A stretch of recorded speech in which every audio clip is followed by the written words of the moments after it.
If you haven't tried our campfire stew, you're in for a treat. Filling, full of flavour and just the right side of fiery, the Slimming World Classic is a true fan favourite, especially during the colder months. Start off by cooking the sausages. We've used Slimming World sausages to keep everything sin-free.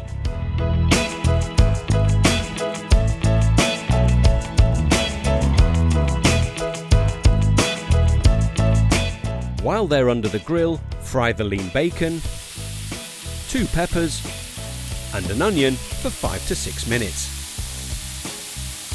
Add crushed garlic, smoked paprika and chopped fresh chilli and cook for another couple of minutes. Next, add 2 tins of baked beans and 6 tablespoons of tomato puree. Then add the cooked chopped sausage to the pan and simmer gently for a further 7 to 8 minutes. And that's it! Serve straight away with mustard mash and green veggies.